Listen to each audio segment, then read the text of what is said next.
DMK cannot cover up their wrong intentions.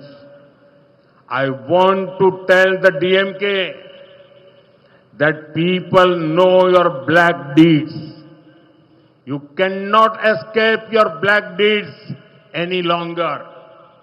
Janata DMK के काले कारनामे अच्छी तरह से जान चुकी है. झूठ फैलाने से DMK के काले कारनामे छिपने वाले नहीं है. கருப்பு உடைகள் அணிந்து திமுக தங்களுடைய தீய எண்ணங்களுக்கு திரை போட்டு விட முடியாது என்று திமுகவுக்கு நான் கூறிக்கொள்ள விரும்புகின்றேன். உங்களுடைய கெட்ட செயல்களின் பலன்களிலிருந்து உங்களால் இனி தப்பவே முடியாது. மக்கள் உங்களின் உண்மையான முகங்களை தெரிந்து கொண்டு விட்டார்கள். பொய்களை பேசித் திரியும் திமுகவால் இனிமேல் புரட்டுக்களை புனை சுருட்டுக்களை மறைக்க முடியாது.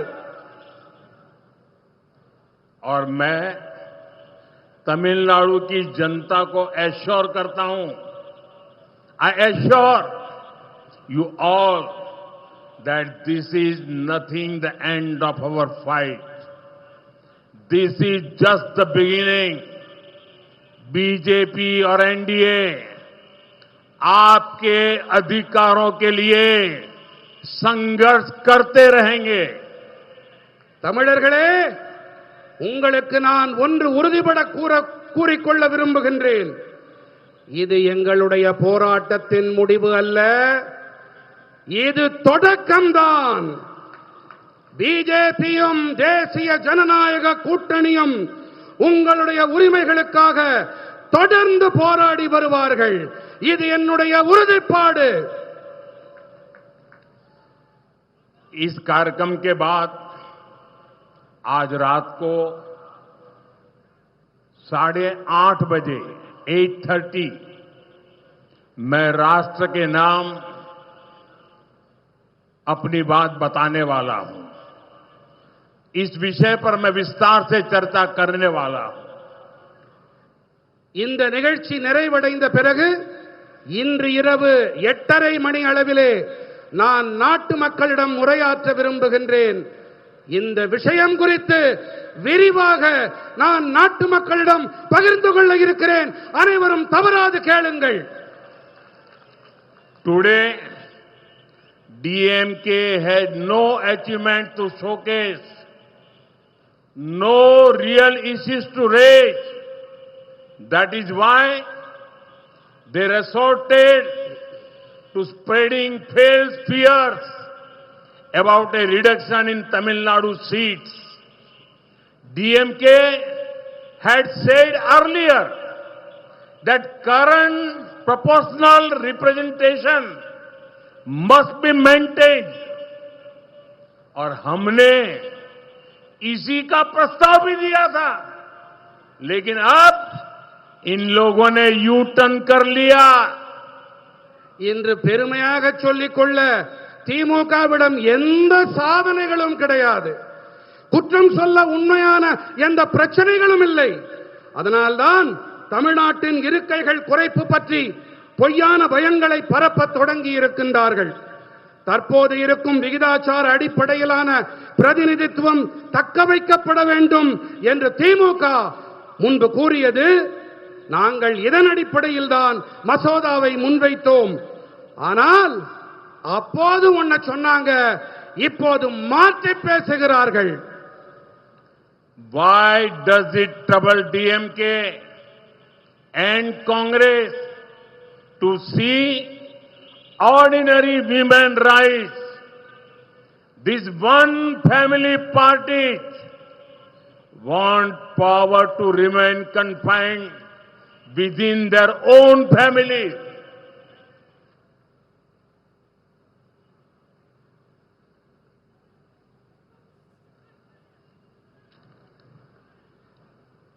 சாதாரண பெண்கள் உயர்வடைந்தால் ஏன் திமுகவிற்கும் காங்கிரசிற்கும் ஏறுகிறது? ஏன் தெரியுமா? ஏனென்றால் இந்த ஒற்றை குடும்ப கட்சிகள் அதிகாரம் தங்கள் குடும்பங்களுக்கு உள்ளேயே இருக்க வேண்டும் என்று ஆசைப்படுகின்றார்கள்.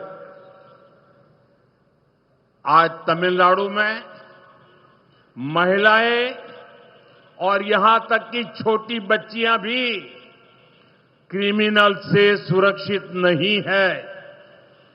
DMK harms women in Tamil Nadu by enabling violence and crime.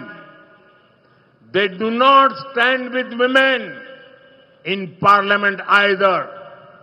लेकिन अब डीएमके की इस नारी विरोधी सोच को जवाब जरूर मिलेगा.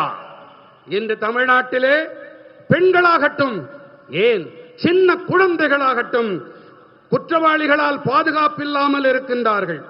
வன்முறை மற்றும் குற்றங்களுக்கு ஆதரவாக இருப்பதன் மூலம் பெண்களுக்கு தீங்கிழைக்கின்றது திமுக. இது மட்டுமா, நாடாளுமன்றத்திலும் கூட இவர்கள் பெண்களுக்கு ஆதரவாக இருப்பதில்லை. ஆனால் இப்போது பெண்களுக்கு எதிரான எண்ணப்பாட்டிற்கு சரியான பதில் திமுகவிற்கு கண்டிப்பாக கிடைக்கும். I request SPG people, please collect this photograph. These kids are.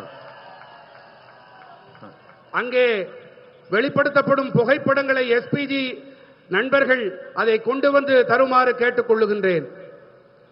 मैं तमिलनाडु की हर बहन से कहूंगा कि वो डीएमके और डीएमके के लोगों को जहां देखें वहीं उनसे सवाल करें. Ask them why they oppose a bill meant to ensure women's representation. Ask DMK why they denied Tamil women this golden opportunity. And on April 23rd, give them a clear and powerful message. நான் தமிழ்நாட்டின் ஒவ்வொரு சகோதரியிடமும் கூறிக்கொள்ளுகின்றேன், திமுக காரர்களை நீங்கள் எங்கே பார்த்தாலும் அங்கே அவர்களிடம் கேள்வி எழுப்புங்கள். பெண்களின் பிரதிநிதித்துவத்தை உறுதி செய்யும் மசோதாவினை ஏன் அவர்கள் எதிர்த்தார்கள் என்று கேளுங்கள். பெண்களுக்கான இந்த பொன்னான வாய்ப்பை ஏன் தமிழ் பெண்களுக்கு மறுத்தார்கள் என்று கேளுங்கள். மேலும் ஏப்ரல் மாதம் 23ஆம் தேதி என்று தெளிவான பலமான செய்தியினை அவர்களுக்கு நீங்கள் அளியுங்கள். I see Tamil Nadu as an important engine